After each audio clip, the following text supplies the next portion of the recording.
पत्रकार व कलावंतांच्या पुढाकाराने डॉक्टर राजेश इंगोले यांचा सत्कार होतोय म्हणजे हे एक भाग्यशाली व्यक्तिमत्व आहे, असे उद्गार दिशा प्रतिष्ठान लातूरचे अध्यक्ष श्री सोनूजी डगवाले यांनी काढले। मराठी पत्रकार परिषद शाखा अंबाजोगाई व मनोहरी अंबानगरी कलाकार कट्टा यांच्या वतीने सिफा बुक ऑफ वर्ल्ड रेकॉर्डमध्ये विश्वविक्रमी नोंद झाल्याबद्दल व इंडियन मेडिकल असोसिएशनच्या महाराष्ट्र राज्याच्या सांस्कृतिक समितीच्या अध्यक्षपदी निवड झाल्याबद्दल अंबाजोगाई तालुक्यातील अष्टपैलू व्यक्तिमत्व, सुप्रसिद्ध मानसोपचार तज्ज्ञ, नगरपालिकेचे माजी शिक्षण सभापती डॉक्टर राजेश इंगोले यांच्या गौरव समारंभानिमित्त आयोजित कार्यक्रमास प्रमुख अतिथी म्हणून श्री सोनूजी डगवाले हे बोलत होते। या प्रसंगी प्रमुख अतिथी म्हणून डॉक्टर श्रीनिवास रेड्डी, प्राध्यापक ईश्वर मुंडे, ग्रामीण विकास मंडळाचे अध्यक्ष सय्यद सर, अंबाजोगाई तालुका वैद्यकीय अधिकारी बालासाहेब लोमटे व अध्यक्षस्थानी स्वामी रामानंद तीर्थचे अधिष्ठाता डॉक्टर शंकर धपाटे यांची उपस्थिती होती। या कार्यक्रमाचे प्रास्ताविक कलाकार कट्टाचे संस्थापक अध्यक्ष प्रकाश बोरगावकर यांनी केले, तर कार्यक्रमाचे सूत्रसंचालन परमेश्वर गित्ते तर आभार प्रदर्शन दत्तात्रय आंबेकर यांनी केले। अंबाजोगाई दर्शन बातम्यांसाठी सतीश मोरे, अंबाजोगाई।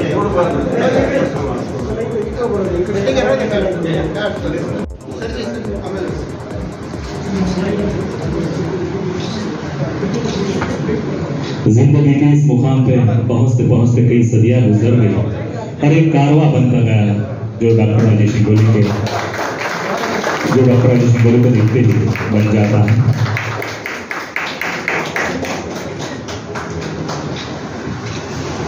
वयाच्या 48व्या वर्षाकडे पदार्पण करत असताना सुंदर असं काम डॉक्टर साहेबांच्या हातून झालेलं आहे। जी राज्याची सांस्कृतिक विंग सुरू केलेली आहे, राज्याची सांस्कृतिक विंग चे पदाधिकारी यांचा सन्मान या ठिकाणी मान्यवरांच्या हस्ते होणार आहे।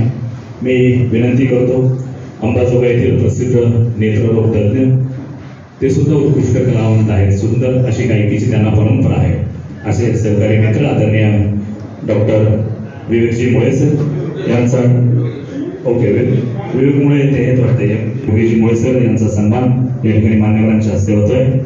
सुंदर अशी गायकी आहे, सुंदर असे त्यांचा रियाज आहे, सुंदर अशी प्रॅक्टिस आहे आणि सुंदर असं त्यांचं गाणं आहे जे आम्हाला भावले। तयारी तशी तर भाषणाची कधीच करत नाही, कुठंच करत नाही, कोणत्याच भाषणाची करत नाही, परंतु ज्या संख्येने इथं लोक आले, मित्रपरिवाराला हितचिंतक आले, म्हणजे हृदय असं भरून आलं, डोळ्यात पाणी आल्यासारखं आलंय, भावनांवर नियंत्रण ठेवलंय मी। बाहेरही मला वाटतं तेवढीच माणसं आहेत। मी सर्वांची माफी मागतो की त्यांचं थोडं असुविधा गैरसोय झालेली आहे। जगातल्या तमाम समाज सुधारकांच्या विचाराला आणि कार्याला सर्वप्रथम मी अभिवादन करतो। संगीत क्षेत्रातील, कला क्षेत्रातील, क्रीडा क्षेत्रातील ज्यांनी या राष्ट्रासाठी आपलं समर्पण केलं, कला अर्पण केली, त्या सर्वांचंही मी या प्रसंगी स्मरण करतो।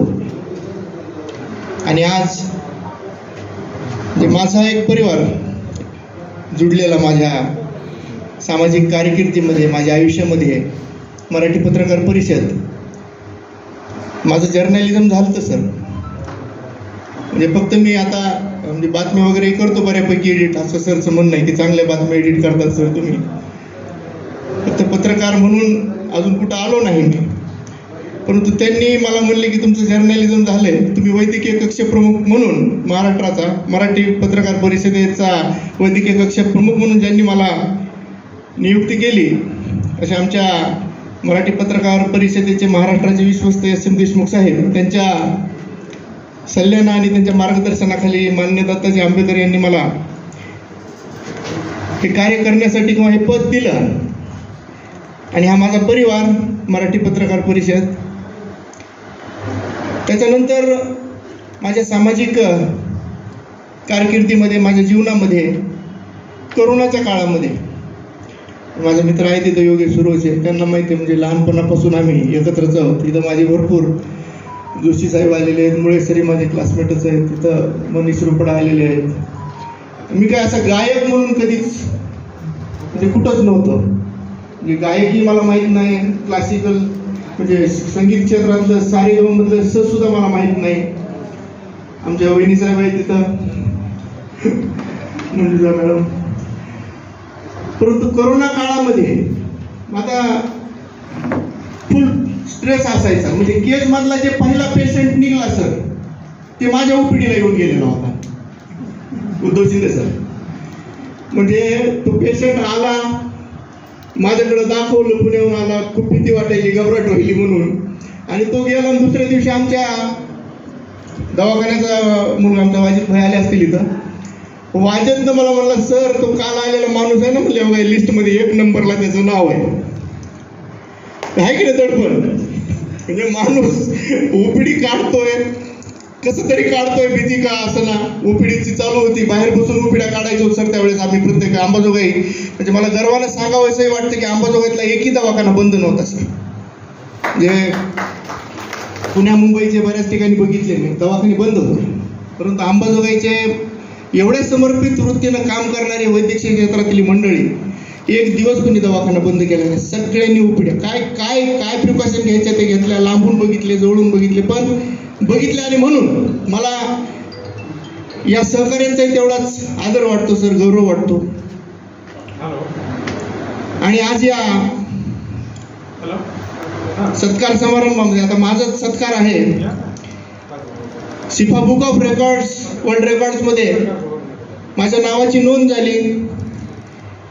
ऍक्च्युअली गेल्या 2 वर्षापूर्वी मी सांस्कृतिक समितीचा अध्यक्ष म्हणूनच पदभार घेतला होता इंडियन मेडिकल असोसिएशनचा. त्यावेळेस या निमित्तानं सांस्कृतिक समितीचा अध्यक्ष म्हणून महाराष्ट्रभर मला माझं बोलणं बऱ्याच जणांना आवडतं आणि त्याच्यामुळे मला व्याख्यानासाठी म्हणून व्याख्याता म्हणून बरेच ब्रँचेस बोलवायचे असतात महाराष्ट्रामधून. त्यापैकीच कोल्हापूर एक ब्रँच होती. त्या कोल्हापूर ब्रँचनं मला तिथं त्यांच्या इंडियन मेडिकल असोसिएशनच्या शाखेच्या उद्घाटनासाठी बोलवलं आणि तिथं मग ते एक सांस्कृतिक कार्यक्रम त्यांनी घेतला. त्याच्यात मी गाणं म्हणलं. मग त्यांना कळलं की आपले जे काही जे अध्यक्ष आहेत ते गाणं सुद्धा छान म्हणतात. आणि मग 2 वर्षाच्या कालानंतर तिथं कोल्हापूरकरांच्या वतीनं, म्हणजे मेडिकल असोसिएशनचा काही संबंध नव्हता, तिथं कोल्हापूरकरांच्या वासियानं तिथं जे काही सगळे संगीत क्षेत्रातील प्रेमी मंडळी होते, तर त्यांनी एक कार्यक्रम ठेवला. आणि त्या कार्यक्रम जगदीश खेबुडकर, ज्यांची कर्मभूमी जन्मभूमी मराठी चित्रपटसृष्टीचं एक खूप मोठं नाव जगदीश खेबुडकर, त्यांच्या जन्मदिनानिमित्त, म्हणजे मराठी चित्रपटसृष्टीचा इतिहास ज्या माणसाच्या नावाशिवाय पुढे जात नाही असे जगदीशजी खेबुडकर यांची 93वी जयंती कोल्हापूरमध्ये साजरी होत होती. जवळपास 500-600 किलोमीटर अंबाजोगाईपासून लांब असलेलं हे गाव. आणि तिथल्या संयोजकांनी मला रात्री 11ला फोन केला, डॉक्टर राजेश इंगोले आहेत का? मी म्हणलं बोलतोय. डॉक्टर राजेश इंगोले, आमची एक विनंती आहे तुम्हाला की आम्ही कोल्हापूरकर वासियांच्या वतीनं इथले आमचे जे काही भूमिपुत्र आहेत जगदीशजी खेबुडकर यांच्या जन्मदिनानिमित्त सलग 91 गाणी गाण्याचा आम्ही हा विश्व रेकॉर्ड इथं प्रस्थापित करण्याचा प्रयत्न करत आहोत. आणि महाराष्ट्रामधून बऱ्याच कलाकारांना आम्ही बोलवलेलं आहे. आणि डॉक्टर्सपैकी आम्ही तुमचा आवाज ऐकलेला आहे. आम्हाला तुमचं गाणं या विश्वविक्रमामध्ये असावं असं वाटतं आणि म्हणून मी तुम्हाला फोन केलेला आहे. म्हणजे सर, एक डॉक्टरला याच्याहून आनंदाची, गौरवाची गोष्ट कोणती असेल की रात्री 11 वाजता त्या संयोजन समितीचा फोन येतो मुंडे साहेब आणि ते मला म्हणतात की मला या कार्यक्रमामध्ये जनरल आता संगीत क्षेत्रातली दिग्गज मंडळी कोल्हापूरमध्ये आहेत, परंतु ते लोक मला तिथं म्हणतायत की तुमचं एक गाणं आम्हाला तुमचं या कार्यक्रमासाठी पाहिजे आणि तुमचं एक ऑडिओ रेकॉर्ड असलेलं गाणं आम्हाला पाठवून द्या.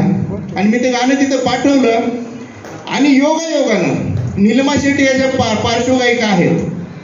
म्हणजे माझ्या गाण्यानंतर त्यांचं गाणं पडलं आणि त्यांनी सहज माझं गाणं ऐकलं, ते मी टाकलेलं व्हिडिओ रेकॉर्डिंग. आणि मला म्हणजे त्यांनी त्या संयोजकांना म्हणलं की हे गायक कोण आहेत आणि ह्या गायकाबरोबर मला ड्युएट्स म्हणायचं आहे.